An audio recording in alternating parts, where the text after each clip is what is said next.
風呂を沸かします。お風呂の際はさっさか自動で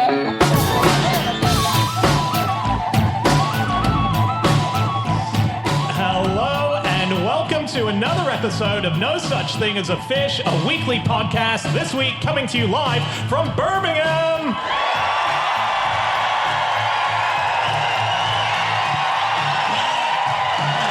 My name is Dan Schreiber. I am sitting here with Anna Chazinski, Andrew Hunter-Murray, and James Harkin. And once again, we have gathered round the microphones with our 4 favorite facts from the last 7 days. And in no particular order, here we go. Starting with fact number 1, and that is James. Okay, my fact this week is that Hitchbot was a robot invented to see how far human kindness would take a mechanical hitchhiker. In 2015, he was left on the side of the road in Boston and was found dismembered in a ditch 17 days later.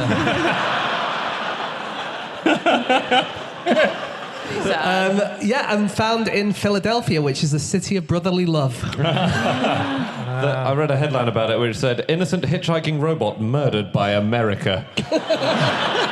And there's CCTV footage, isn't there? They don't know who the guy is, but he was wearing a backwards baseball cap. They saw him starting to beat the robot. He then rips the arm off the robot, and he beats the robot with the arm. I mean, it's a proper savaging. Yeah. So actually, there was a few of these robots made. It started in 2014.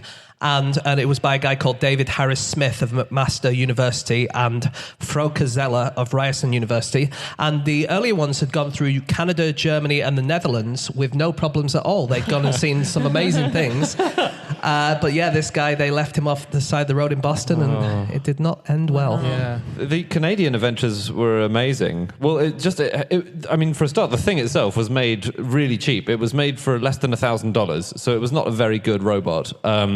As in, the arms that Dan mentioned were swimming pool noodles. You could only get about 3 or 4 good hits with them. And it had a cake saver over its face. And What's a cake saver? Like one of those plastic lids that you put over a cake to save it.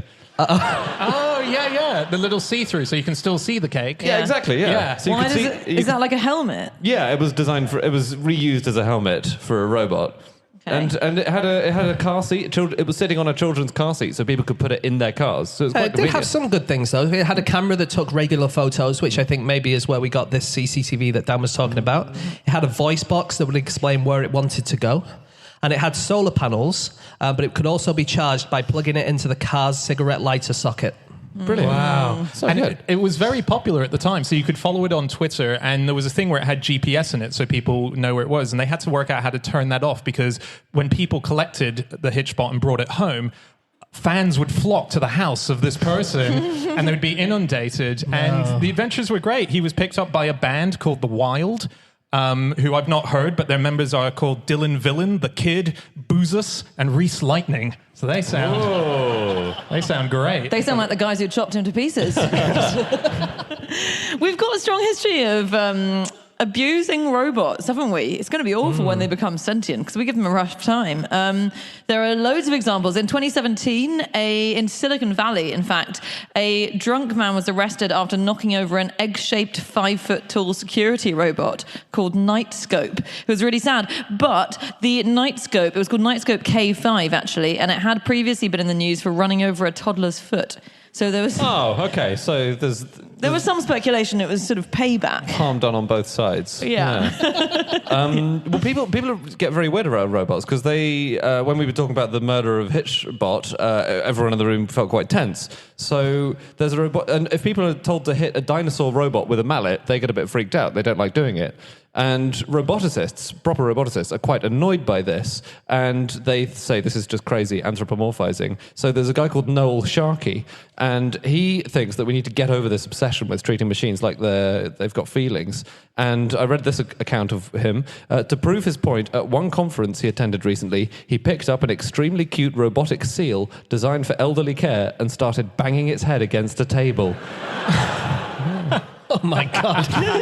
But it's just a robot. It's weird though. There was someone I think writing in that article saying it's bizarre that if you're sitting around a table with someone and there's a teddy nearby and they seize the teddy and tear its head off, you'll think they're a psycho. But if they swat a fly, which is a living creature that's relatively harmless to any of you, then it's perfectly normal behaviour. That's quite a good What are we point. doing? True. In 2018, some German researchers asked 89 students to turn off a cute-looking robot called Now.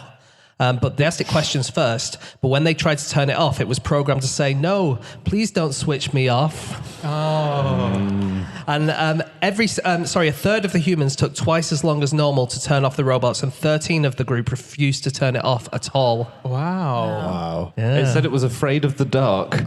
It's not real. Guys. It's like the end of Blade Runner. I've got a thing about how polite humans are to robots. Okay. So this is in a restaurant setting. People were given the chance to order food from a robot. Researchers from Tufts University, they made a waiter bot, and they asked humans in the restaurant to order from the robot, but they also programmed it not to handle indirect speech very well, okay? So it needed to be ordered from, but people are so reluctant to say, they order something. So I just want to try a little kind of role play. Mm-hmm. James, if you play the participants, James is the human, and I'm the robot here. Okay. So... Can I have one water? Yes, that is permissible. Great. Please tell me your order. Can I have one water? Yes, that is permissible. Great. I'll take one water. Thank you for sharing that interesting prediction. Please tell me your order. Can I order one water? Yes, that is permissible. Okay. Can you bring me one water? Yes, I am able to do that. Please tell me your order. I would like to have one water. Thank you for sharing that interesting fact. Please tell me your order. Then there's a 16-second pause. Can you bring me one water? Yes, I am able to do that. Please tell me your order. May you please bring me one water? Yes, I am able to do that. So can you do it? Yes. Please tell me your order. Can you go inside and get the water for me? Yes, I am able to do that. Please tell me your order. Just people will not say, I order one water. They just won't do it. I don't think that used my entire range of acting ability, I must say. We're going to have to amazing. move on shortly unless there's more dialogue. Oh, wow, just on humanoid robots. Oh, yeah. They've been around for way longer than I thought. So Japan loves robots now. It's probably the pioneer of robots, but has done for ages. So in the 17th century, they invented a humanoid robot. And they're called karakuri dolls. And I'd never heard of these guys, but they're dolls that were basically there to carry tea to you. So they worked with quite a simple mechanism. But basically, you got a cup of tea. You had a guest round. You wanted to impress them. You got out your robot. You popped a tea on the tray that the robot's carrying. And this triggered a mechanism that caused it to turn around and walk over to your guest, offer them the tea, and then stand beside your guest while they drink the tea in probably quite an intimidating manner. And then, when you've finished the tea, you pop it back on the tray, and the robot turned around and walked back again. No way. That is Isn't that amazing. amazing? And how long's that from? That's the 17th century. And they were really popular from the 17th to the 19th century in Japan. That's amazing. And there were lots of others. There were some that acted out sort of medieval scenes, Japanese scenes, old mythical That's scenes amazing. and stuff. I have another robot in Japan, actually. It's called Robovi 2. And they programmed it to go around a shopping centre. And whenever it bumped into a human, it would be programmed to politely ask the humans to step aside. And if they didn't move out the way, it would kind of go in a different direction. That was all it did. But then what happened was a load of children worked out what was happening and started making a circle around it. And then they started shaking it, punching it, and kicking it. And the bullying got so bad that the researchers had to put an abuse-evading algorithm in the robot. So the robot would scan the area, and if it saw anyone that was under 4'6", as in a child, then it would quickly run in the other direction. I do this in shopping centres. Okay, it is time for fact number 2, and that is Jasinski. My fact this week is that a Hungarian entrepreneur has been fined for not building an underwater treadmill for dogs. Confusing. Oh, shit, I haven't done that either. You expect the police at your door any moment now. I hope we have all done this because this person got in trouble. They got a fine of 140,000 euros. This person, and it's because years ago in 2008, this business one said that he needed 140,000 euros of funding from the EU's Rural Development Fund to develop a hydrotherapy treadmill system for dogs. Now, this is a genuinely important thing for animals that have been wounded. Don't laugh, it's crucial for dog recovery. The only thing is, he never did any of that. The offices were investigated, they were overrun with weeds, no one was using them. 6 months after the EU payments were made, this investigation opened, and he's finally been investigated and given a suspended prison sentence for never building that treadmill. And a fine, which is actually a very lenient fine, really. It can't be essential for dog healing. Otherwise, no dog would ever have survived any injury before the invention of the underwater dog treadmill. You got to do it. So Hungary at the moment is run by Viktor Orban. He has taken money to make a 4,000-seater football stadium in his home village where he grew up called Felkshut. And the population of that town is about 1,000. Wow. So it's 4 times bigger than the number of people who live there. Wow. He's also made a vintage railway between his 2 childhood villages. He took 2 million euros of EU funding for this railway, and they claimed that there would be 2,500 to 7,000 passengers using it every single day. And in the first month, there were 30 passengers. Wow. And it's just him going back and forth. I think it might be. He is football obsessed, Orban, isn't he? So this railway line was connecting the football stadium that he loves to this other little village. But he played semi-professional football while he was doing his first stint as Prime Minister in the 4th division of their league tables, but still decent. He's said to watch 6 football games a day, which is a lot for someone who's running a country.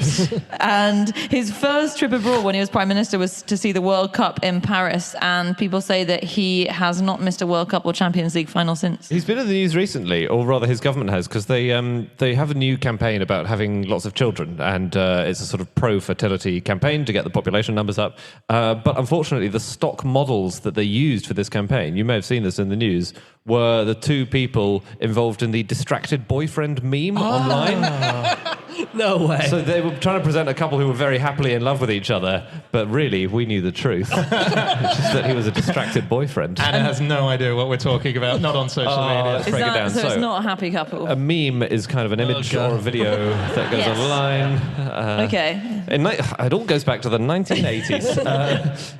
I'll look it up afterwards. Yeah. She won't. So treadmills. Yeah.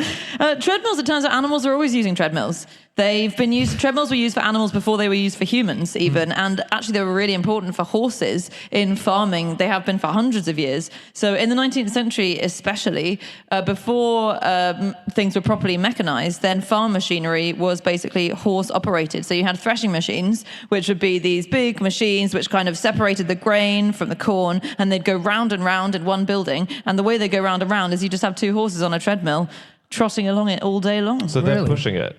They're operating the mechanism. So they're on this treadmill, it's connected to a bunch of pulleys and cogs and stuff, and then that's turning the wheels round. It just feels very hard, the idea of in a gym pushing a treadmill along with your feet. It is very hard. Yeah. Like, if the treadmill's off, for you to push it along... I was thinking the first proper use for humans of it was in jails, obviously, back in... Oscar Wilde, famously, when he was in jail, had to do the step treadmill, which they used to employ to have no purpose other than for hard labor. And Oscar Wilde suffered so much from it, he died 2 years after he got out of jail, which they think is largely to do with the treadmill. It is quite amazing, though, isn't it, that it was basically the hardest kind of punishment you could get apart from being killed for probably about 100 years, and now people do it for fun. Yeah.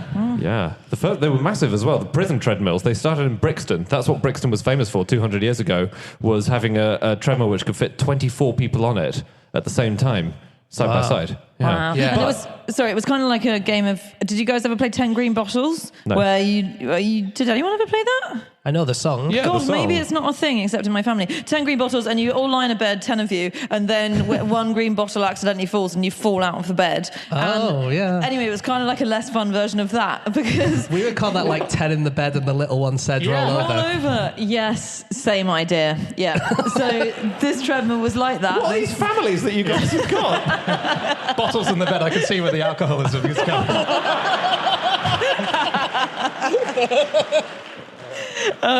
But the way they would take breaks is there would be 12 people on a treadmill or something, and the way you take a break is you'd nudge the guy off who was on the furthest left, and the person to the far right would jump on again, and they get to walk around to the other side of the treadmill, and that would be their sort of few minutes of break. Yeah, so it would be 60 minutes that you would be, and you'd get 12 minutes per 60 minutes of break. Just on horse treadmills quickly. Oh, yeah. Yep. So one of the first ever trains was powered by a horse on a treadmill. What? So this was Sorry, can I just ask? Yeah. Why are they not horses not just pulling these things rather than being on treadmills? So what, you mean the trains or the... Yeah, the trains. Because you don't need a smooth road for the horse. Okay. I mean, you do need a rail for the railway, but it makes it like Yeah. Was that an answer? Well, yes, it's an answer. It's not the best possible answer. I guess your train just can't suddenly just take a left and disappear to some other bit of England. Yeah, exactly. That's a really good point. Yeah, exactly. So it's a control thing. It's for There you control. go. So Good answer, Dan. Never thought I'd say this, but thank God Dan was here for So it was called the Cycloped, and only 2 of them were ever built, unsurprisingly. And it was at the same time as Stephenson's rocket, which was the train that we did end up using, was developed. It was in the same set of trials where everyone brought their own train, and they said, let's see what works. But I read it could go faster than Stephenson's rocket. Really? I read it could go at 5 miles an hour. So I think Stephenson's rocket went really slow as well, though, didn't it? I thought it went at 6 miles an hour, maybe, Stephenson's rocket. So maybe they were really close in the race. But I don't understand. So the horse is on a treadmill, and then what's that powering to make the train move? it's like your plough thing. No, but the plough thing stays in one place, which is how that works, because the cogs are all attached to it. It's a threshing machine. Ploughs so don't stay in one place. It's a threshing machine, so it's in one room. Whereas the train is going to run away from you, and then you're just on a treadmill, and the train's at the other end of the the field. treadmill's on the No, train. it's on the train. Oh, it's on the train. Yeah, it's not. Oh my God. Yeah. Dan to the rescue.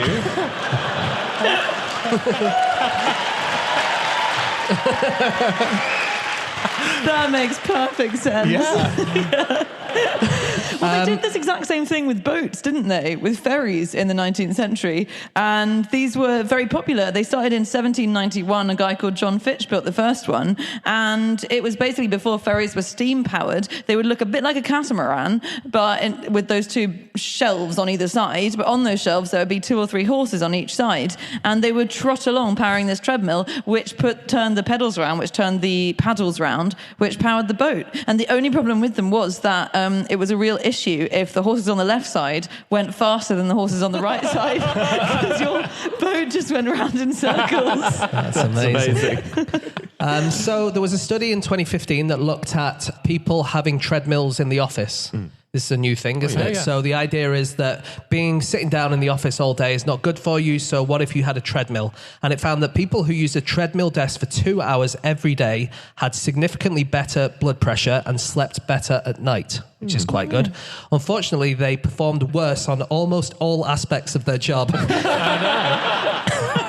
Including the ability to concentrate and the ability to type.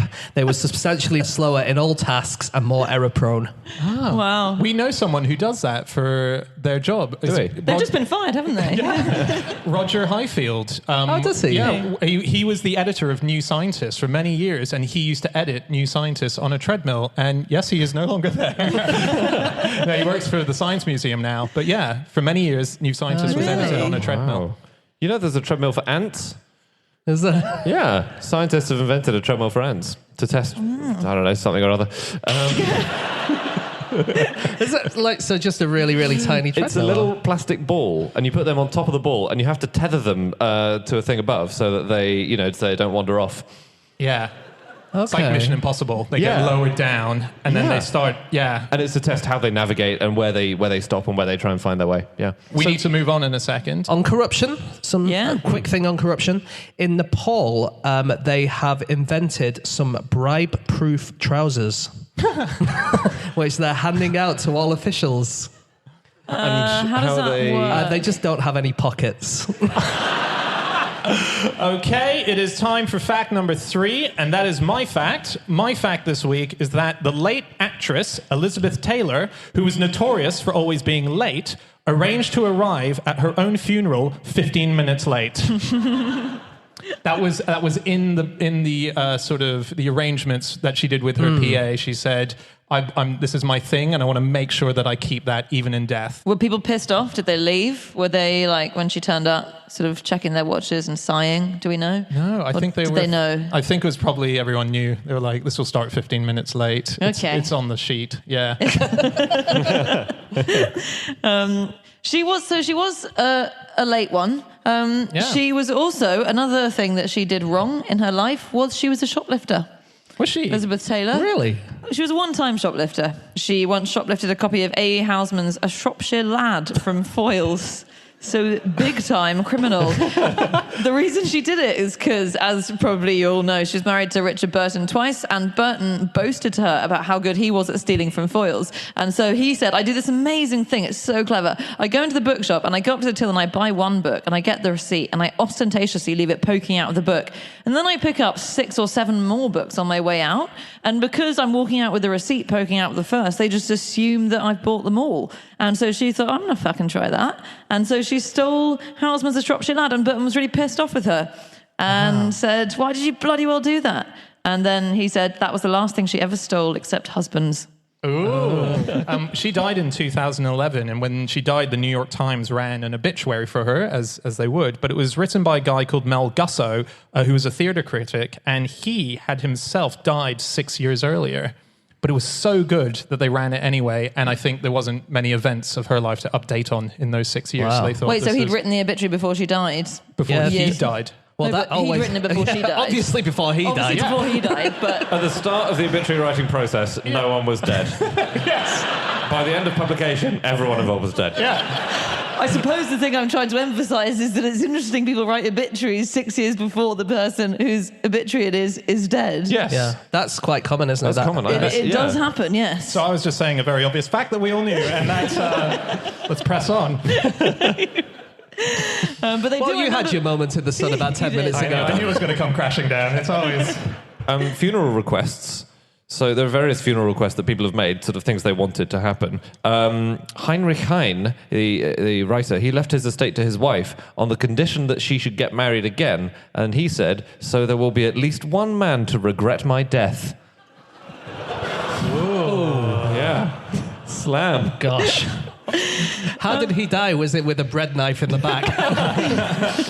George Bernard Shaw, he had the best last request I've ever heard. He left money in his will, and he said, right, I'm leaving a parcel of money, and I want it to go towards reforming the English alphabet into one that is phonetic and has minimum 40 letters. Which is the biggest... Imagine getting that task from George Wow, Bernard Shaw's yeah. will. Yeah, he was massively committed to that, wasn't he? His new alphabet, and it did not work. I was reading about Bruce Lee's funeral. Oh, yeah. So Bruce Lee, obviously, he died very young, and his funeral, the pallbearers at his funeral who carried the coffin were Chuck Norris, Steve McQueen, James Coburn, George Lazenby. How cool is that? That is Well, I mean, he's the 5th best Bond. Come on. What? None of the other 4 replied to the invitation, hey? So I think that's embarrassing, quite frankly. he was the best Bond. He's the No, Aussie. that's very cool. But check Yeah. this out. So while they were filming, when Bruce Lee died, they were filming Game of Death, which eventually became his final movie. But he'd only made about 30 minutes of footage that was usable for the film. And they were largely fights. An iconic fight with Kareem Abdul-Jabbar, the basketball player, is one of those... He fights a basketball player. who plays a kung fu guy. Oh, I see. He's not Yeah. just beating up a random basketball No. player on the street. It seems like plucking low-hanging fruit at that stage. It's good. I think if you're fighting a basketball player, you mostly go for the low-hanging fruit, don't you? But so, as a result, they had to scrape around for extra footage to use. Right. And bits of the footage included Bruce Lee's funeral itself. So they used the actual footage to help the plot line go along. How did that help the plotline go along? I haven't seen the movie yet. There's a suggestion in what I've read that they've actually used a picture of him passed away in the open casket as well Really? in the film. Yeah, but then for the rest of it, they had a few stunt doubles, but they obviously needed his face, so they just had paper cutouts of him, sort of cardboard cutouts that were slightly nudged, so you could see his head moving a bit. And largely the movie is just a cardboard cutout of him. Wow. Yeah. Just on celebrity funerals. Yes. A very famous celebrity funeral back in the day was that of Rudolph Valentino, so the huge silent movie star. He died in 1926 when he was 31, and 100,000 people went to his funeral.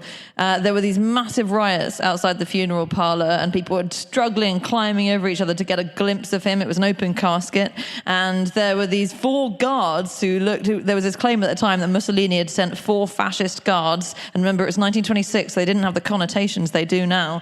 4 fascist guards They to were guard. widely seen as friendly and good guys back then, I believe. Absolutely. But actually they'd been hired as actors by the funeral parlour to make it seem more dramatic.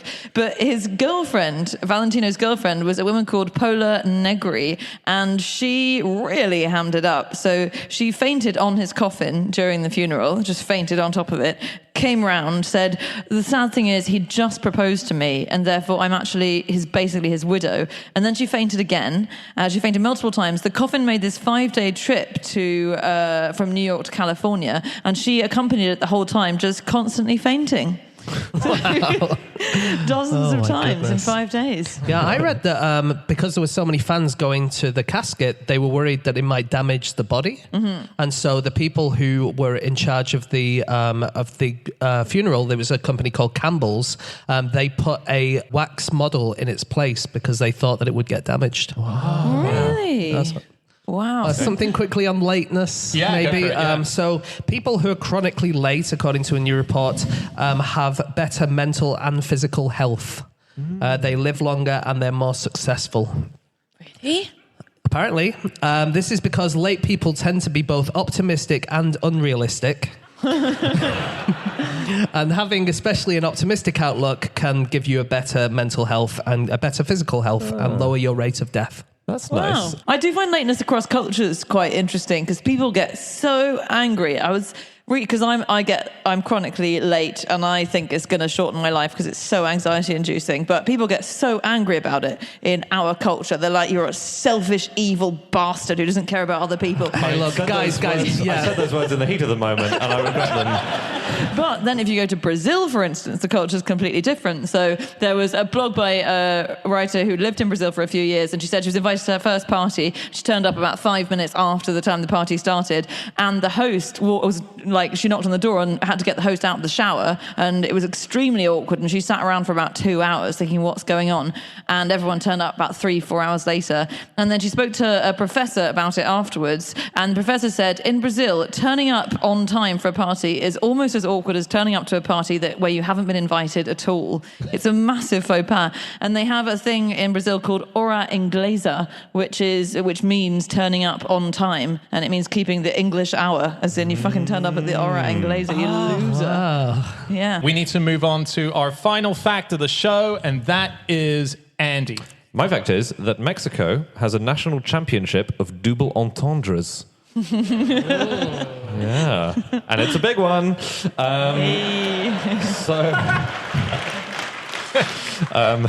buckle up.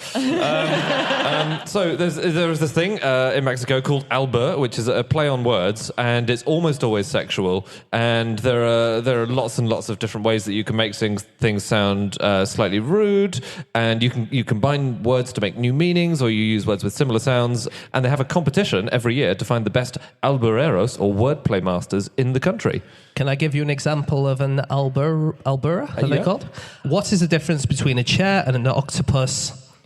The octopus has tentacles and the chair touches back. Actually, it works better in Spanish. No, does it? Because touching backsides or touching bums is tentaculos, and tentacles is Right. I've really fucked this up. Yeah. That's great. I don't know if you'd win that championship. Yeah. It's really intense. So you have someone gives you an albur, and then you have 5 seconds to come up with another one in return, playing off what they've said to you, or you get knocked out. Like timed chess. Do you hit like a... It's like time chess, exactly. That's so cool. And so for many, many years, it was dominated completely by men. And then suddenly, this one lady, Lourdes Ruiz, came along. and she's been the reigning champion for years and years. No one can do anything to outdo her. Yeah, like over 20 years, isn't it? Yeah, And she's the queen of Alba. Yeah, which is amazing because it's a massively male thing, quite misogynistic thing. Women were kind of excluded from it. It's like lots of men making incredibly crude jokes, often at women's expense. And yeah, she's penetrated that circle. So... But yeah, it has quite a long history, doesn't it? It's this sort of word battles and battles of wits. So there's a thing called flighting, which I don't know if people know about, but basically this is traditional battles of wits, which have been going on since at least the 5th century. And these were basically an exchange of insults. And it was a form of entertainment historically. It's largely a Scottish thing and very famous, lasted 1,000 years from the 5th to the 16th century, so over a millennium. And one of the famous flighting incidents was this event called the Flighting of Dunbar and Kennedy. And this was in the 16th century, and it was a court flighting, so it was done for James IV, I think, to entertain him. And it was these two characters insulting each other, and it was the first time anyone ever called someone else a shit. Really? It's huge. Wow. Surely the first time we have on record. First on record, called a shit without a wit. It's brilliant. That's good. I've got a few more lines from it. Yeah. So this is one little verse that one person would say. Grey-visaged gallows bird, out of your wits gone wild, loathsome and lousy, as wet as a cress, since you with worship would so fain be styled, hail, Monsignor, your balls droop below your dress. It's good, isn't it? There are some other examples of this kind of flighting and rap battle and kind of stuff like that. So the Iwi people in Ghana, they had a type of poetry called halo. And again, it's a way of judging disputes, and it's a way of insulting each other. But you said that you had 5 seconds in this other one. In this one, you have a couple of weeks in between insults. And instead of just kind of coming up with ideas off the top of your head, you actually do actual research into the family history of your enemy. Oh my God. And you look into what their grandparents did and their great-grandparents did and find the best nuggets that you could use against them. Would you go around sort of interviewing their best friends going, would you say he's a bit of a dick? Or I've been looking up innuendo in general, and so there was a thing about a butcher in Staffordshire. He was asked by this year, I think, he was asked by the police to remove signs outside his butcher's shop because he said he advertised a big fresh cock, which is it's basically a single entendre this guy's got. And he also offered on a sign the chance to have your rump tenderized before you leave. And The Guardian reported that arguably more offensive was his flagrant use of the greengrocer's apostrophe. Though police appear unwilling to take action over that. And they had this whole thing about, innuendo. So there's a comedian called Stephen Bailey, and it's all about context and who's making the joke. So Stephen Bailey is a stand-up who has a lot of explicit material. He's gay himself. And the Guardian reported that Bailey's show contains explicit sexual material. But, again, it's all about context. The same jokes told by Roy Chubby Brown or the late Bernard Manning would sound aggressive, whereas Bailey's ejaculations are far easier to swallow. Superb. So bad. There's a book actually called Away with Words, which is written by a guy called Joe Berkowitz, who, and these are basically puns that we're talking about, and he travelled around the world visiting pun contests. And the biggest one is the O. Henry Pun-Off in Austin, Texas. Started in 1978, and it's the World Championship of Punning. And so they have on-stage referees during this, and referees can immediately disqualify someone if they use what they consider subpar wordplay. So I think something like that would be, if you use like excellent, if you're talking about an omelette or something, I imagine that would get booed off stage. What, because you're slightly tweaking? No, I think it's just like you think that's really shit. Oh. That's like not up to the standards. It's like if someone does an underarm serve or something in tennis. But he said he was going through the best puns he heard in the contest, and sadly for this pun to work, you have to know there's a kind of cherry called a Bing cherry, which I didn't know. What kind of cherry? A Bing. Bing? It's in Chandler Bing. Okay. Right, yes. okay, Bing cherry. He said the best pun he heard was, I went to go shopping for cherries and microphones the other day. Bada bing, bada boom. Yeah. I mean, you still did have to explain it before we started. You always well, The Economist did a thing where they said actually that some of the best puns you do have to explain because they're quite complex and layered. And it used the example of the one about Mahatma Gandhi who walked barefoot a lot and often fasted, which led to bad breath, thus making him a super calloused, fragile mystic hexed by halitosis. Sometimes it's worth the build-up. We're going to have to wrap up very shortly, guys. Oh, I found a couple of weird fiestas. Yeah. This is a Mexican fiesta. Oh, yeah. So they've got incredible fiestas over there.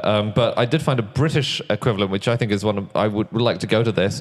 There's a Sussex pub called the Lewis Arms, and it hosts every year the World Pea Throwing Championships. And the record at the time of recording is 44 metres for throwing a single pea. And I think that's amazing. That's That's incredible. amazing. Not with your bare arm. Yeah, with your bare arm throwing a pea. Because obviously, they're There's a tough lot of to- air resistance. There's a lot of on air that. resistance. It's not that they're heavy or hard to throw. So the winner, the 2015 winner, Graham Butterworth, he said, you've got to make sure you pick a pea that has few indents because that affects its aerodynamic qualities. But I think it's really impressive because it's impossible to tell where they land. So that's the real challenge in the pea throwing championships. And they have pea spotters all the way along the route assessing where the peas land. Wow. That's so good. That does great? not sound like a full-time job. One of the competitors said, I was the first to throw, so I was briefly the world champion, although it did not last long, but it was nice while it lasted. Basically, fundamentally failing to understand what being the world champion means. Yeah. I found a guy who, I found a competition, which is the French pig squealing championship. And the idea is that you just have to squeal as, well, it's kind of on the tin, isn't it? It's the French pig squealing So championship. you're making the squeal, you're not making a pig squeal, No, right? you yourself are making the squeal. So people come up and they start squealing. And there's a guy called Noel Jamat, and he has won it twice for his excellent pig squeals. He comes dressed as a pig as well to sort of really... Method, very nice. Yeah. And he's won it twice. He's won twice as well the international championships for the pig grunter at the agricultural shows in 2007, 2008. And it's a big thing in France. I say it's big. It's Huge. not big. There's also the weird festival that I like, championship that I like, is the Naki Sumo Baby Crying Festival in Japan. So I didn't know about this. This is in Tokyo. It takes place in a temple, although there are other versions around Japan. And the idea is that you bring your baby, as a parent, you bring your baby to this festival, and it will get paired up with a sumo wrestler who tries to make it cry, and the one who makes the baby cry the most is the winner. And the sumo wrestler has various tactics. So one thing they might do is they might wear a scary mask to make the baby cry, although apparently often they just repeatedly shout the word cry in its face. Okay, that is it. That is all of our facts. Thank you so much for listening. Thank you. If you would like to get in contact with any of us about the things that we have said over the course of this podcast, we can be found on our Twitter accounts. I'm on @Schreiberland. Andy. And Andrew Hunter M. James. At James Harkin. And Chazinski. You can email podcast@qi.com. Thank you so much, Birmingham. We'll see you again. Goodbye.